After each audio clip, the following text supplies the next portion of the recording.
Senhor nosso Deus, muito obrigado pela noite que nos destes e agora este dia maravilhoso que nos está concedendo, que possamos ter a tua companhia e a tua direção em nossa vida. Que nós possamos cada vez mais nos preparar para esse tempo, o tempo do fim, o tempo que estamos vivendo, em que muitos enganos acontecerão para tirar nós do foco, que é estar contigo nas mansões celestiais.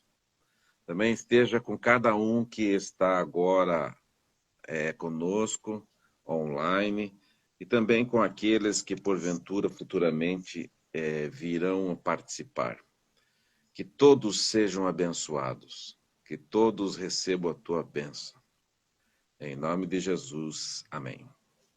Vamos lá, então. Para entender algumas coisas do capítulo, a gente primeiro precisa entender o contexto, o que estava acontecendo ali, sobre o espiritismo no antigo e o moderno.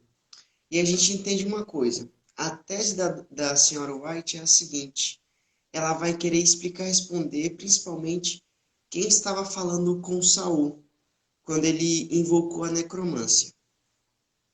Mas o que acontece? A Bíblia, ela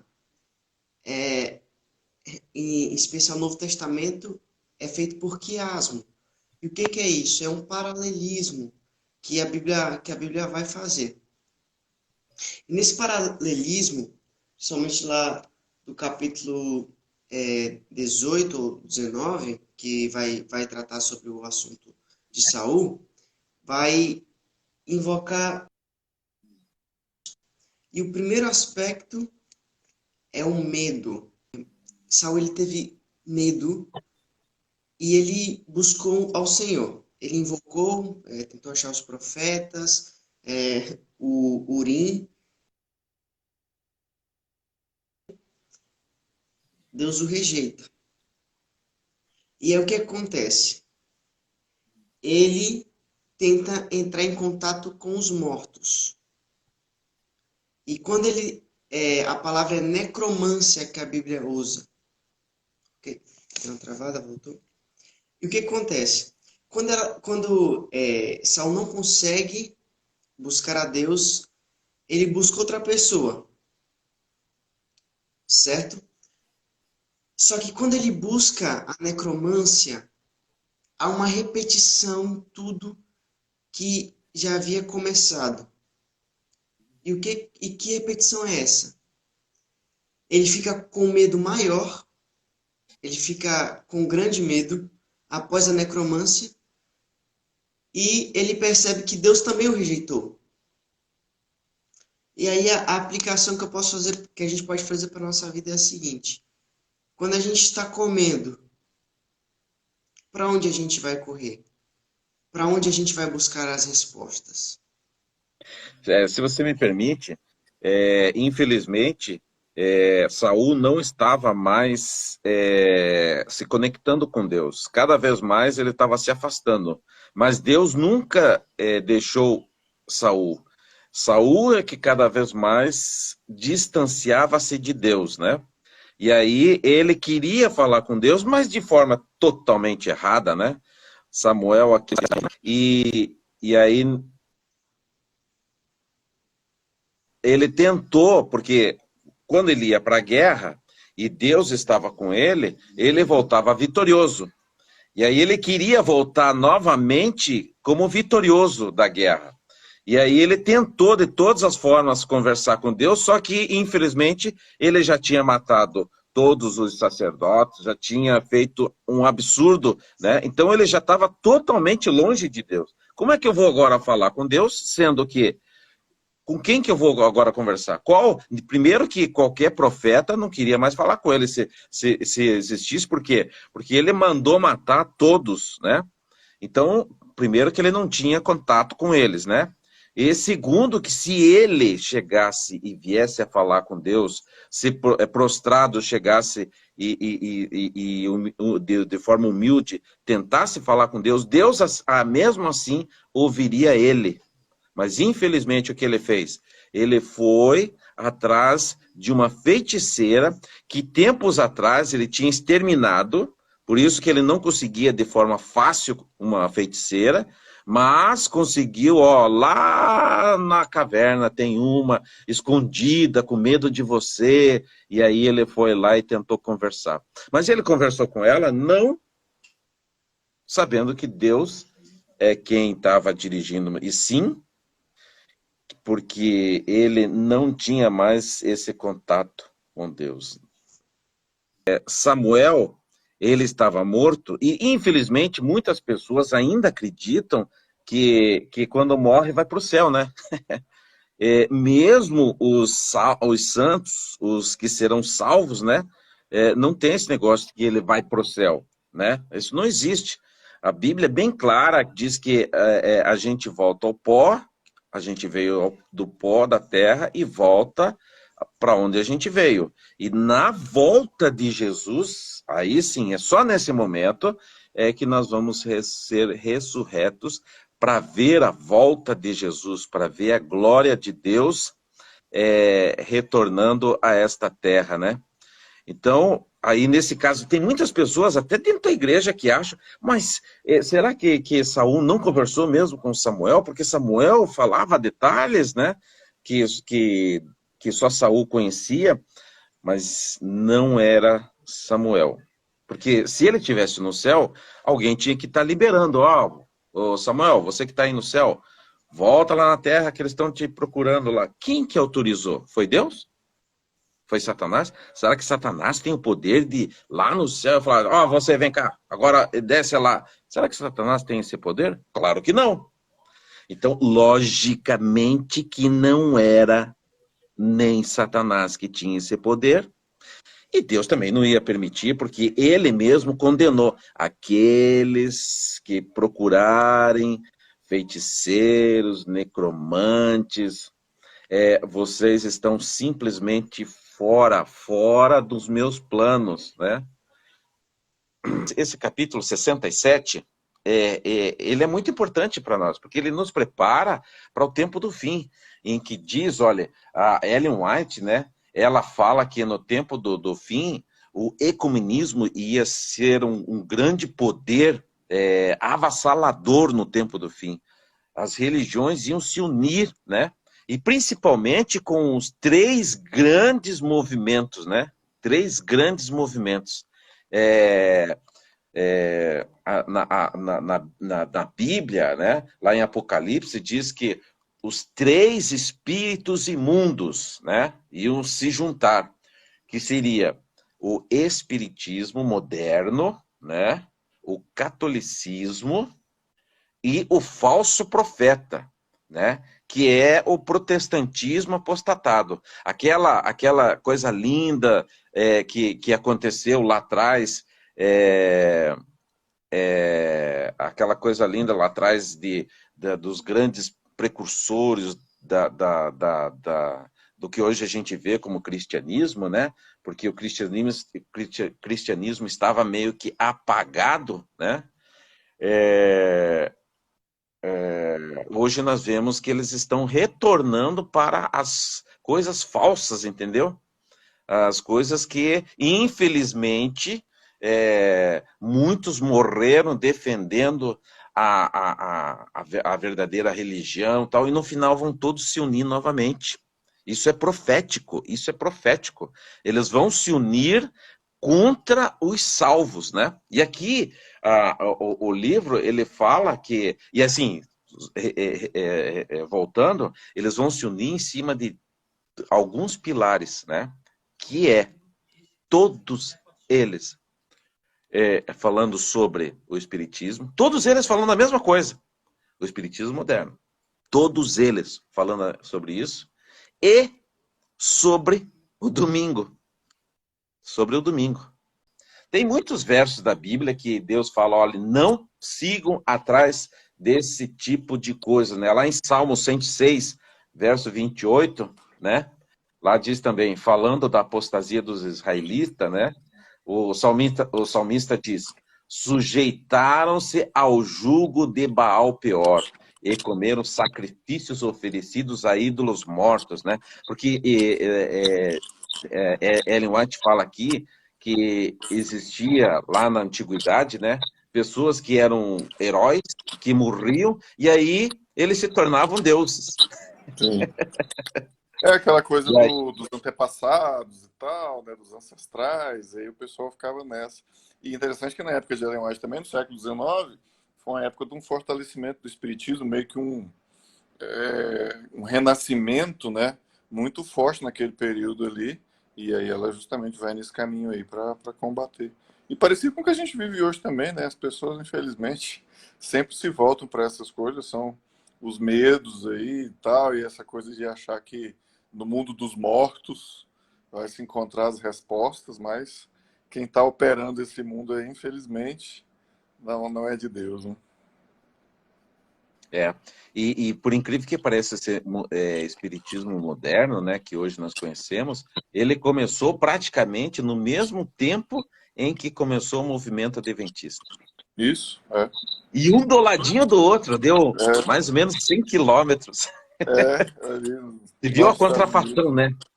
A contrafação de Satanás, que quando Deus chamou primeiro Irã Edson, aí depois quando ele chamou Ellen White, Satanás fez a mesma coisa. E ali um Exato. do lado do outro. A contrafação sempre seguindo e tentando fazer a mesma coisa que Deus faz, né? Tanto o Sim. espiritismo moderno quanto a antiga bruxaria que Ellen White fala, tem como base fundamental a comunicação com os mortos. Isso Ellen White fala. Eu Exatamente. gostaria de colocar um detalhe, né? Eu me lembro que, ainda quando eu morava em Curitiba, eu trabalhava lá na Caixa Econômica, na Matriz, né? Lá na Carlos Gomes, e tinha uma colega minha que ela tinha perdido a sua filha. Perdeu a sua filha e aí o que acontecia? Ela era católica ferrenha, né? Forte, né? E ela acreditava muito na Bíblia, né? E aí um dia ela chegou para mim e falou assim, olha, eu tô feliz porque eu perdi a minha filhinha, mas eu consigo me comunicar com ela. E ela dá tantas coisas lindas, fala tantas coisas lindas para mim, que faz com que meu coração esteja apaziguado, né? E aí ela chegou para mim e falou assim, olha, daí ela falou assim, eu acho que você não acredita nisso, né? Daí eu falei, não é que eu não acredito, eu acredito sim. Mas eu falei para ela assim, olha, você é uma pessoa que eu gosto demais, você é uma pessoa que estuda a Bíblia, que procura estudar a Bíblia. Antes de você me mandar essa mensagem, eu vou fazer uma proposta para você. Isso é uma quinta-feira, né? Quinta-feira. Aí eu falei assim, vamos estudar na tua Bíblia, não na minha, na tua Bíblia, sobre esse fenômeno. E ela chegou e falou assim, não, eu gostaria muito de ver na Bíblia, mas na minha. Falei, perfeitamente. Só que eu vou dizer uma coisa para você. Você diz que a sua filhinha fala contigo. Isso é agradável, né? É agradável, porque você quer ter esse contato, né? Mas eu vou dizer uma coisa para você. Ela não vai permitir que a gente estude sobre esse detalhe na palavra de Deus. E ela falou, não, a minha filha, ela traz informações bonitas, de voz de sabedoria, e ela não ia fazer isso comigo.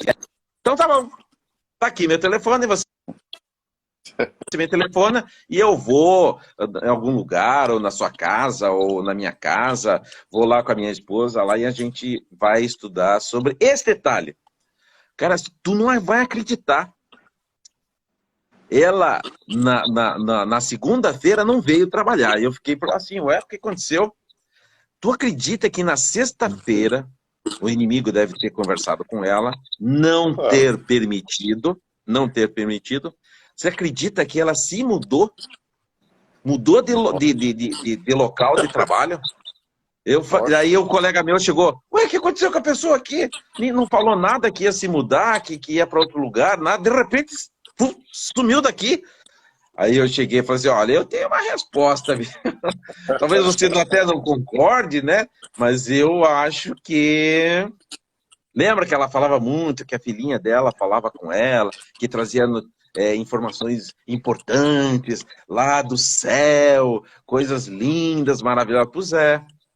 Eu, conversando com ela, falei, ela chegou e falou para mim que ia ter uma mensagem para mim, e eu falei, antes de receber essa mensagem, eu gostaria de ler para você o que está na tua Bíblia. E aí, eu falei para ela que ela não teria liberdade, essa liberdade toda, não. E olha, é triste, viu? Eu tenho outro caso também, que eu já contei também, quando eu preguei, de um colega meu que estudava comigo, e ele era médium, ele recebia tal, e ele simplesmente fechou, trancou a faculdade. Por quê? Porque nós íamos estudar a Bíblia, e o inimigo não quer isso, de jeito nenhum. Muito bem, voltando para a história de Saul, né? Saul, então, ele foi lá e tentou conversar com Samuel, e aí você vê como Satanás, ele personificou Samuel, né? Pois é, exatamente. Você vê que é tudo uma montagem e tal. Mas nessa história que você falou, a estratégia foi boa, né? Porque você coloca aí é, diante desse aspecto para o suposto espírito decidir, né? Satanás sempre vai fugir desse tipo de coisa.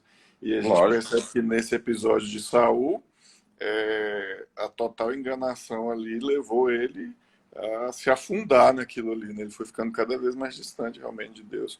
Esse afastamento dele, e ele tentando encontrar meios por si mesmo, demonstra que ele não confiava em Deus, queria encontrar soluções por si mesmo, e sempre isso dá errado, né? Não tem jeito. Sim. Ellen White fala nesse capítulo aqui, até vou ler, eu vou ler aqui, ó. O espiritismo moderno é um renascimento da bruxaria e da adoração aos demônios que Deus condenou há muito tempo. A Bíblia profetizou que isso aconteceria, dizendo que nos últimos tempos alguns adorarão, quer dizer, desculpe, adorarão não, abandonarão a fé. Olha que profundo isso. Muitos que estão na igreja, muitos que têm a Bíblia como sua guia, Ellen White fala que muitos vão abandonar a fé e vão seguir espíritos enganadores e doutrinas de demônio. Isso está na Bíblia, lá em 1 Timóteo 4, verso 1.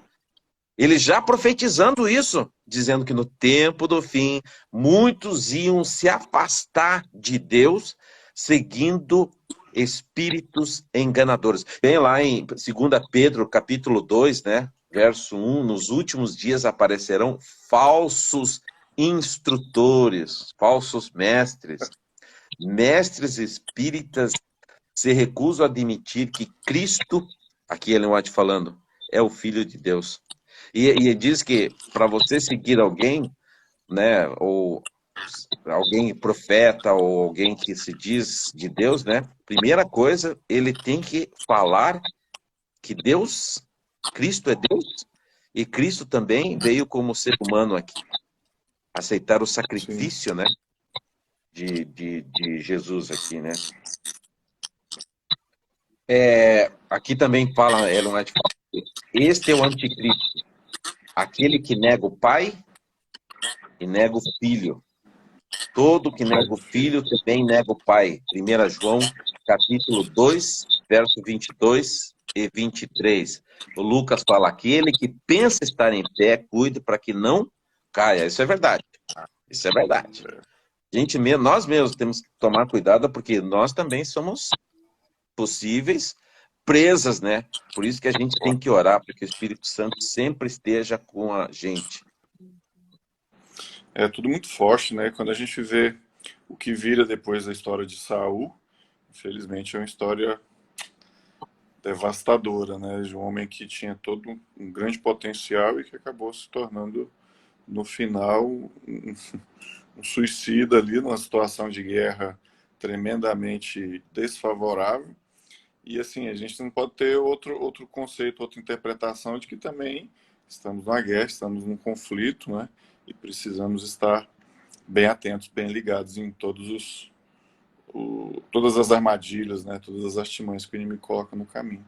E, infelizmente, o espiritismo, tanto antigo quanto moderno, estão no meio dessas estratégias, dessas armadilhas, né? É. Beleza. Só um detalhe aqui que a Ellen White fala que a mensagem que o demônio trouxe, né, para Saul, ele não tinha a intenção de trazer Saul para próximo de Deus, né? Ali, supostamente, Samuel estava falando, né? De que não tinha essa intenção. Não era essa a intenção de Satanás. Mas levar Saul ao desespero e à destruição. Por isso que aconteceu tudo que aconteceu, que nós vamos ver no próximo capítulo. No próximo capítulo a gente vai ver que Saul foi para a guerra e lá, infelizmente, aconteceu o que Deus não tinha planejado para a vida dele. Deus planeja para a nossa vida coisas lindas e maravilhosas. Mas se a gente se afasta dele, né? Aí o que acontece? Aí acontece desgraças, né? O inimigo, lá em Apocalipse 12:10, fala que o inimigo desceu até vocês. Ele está cheio de fúria, pois sabe que lhe resta pouco tempo.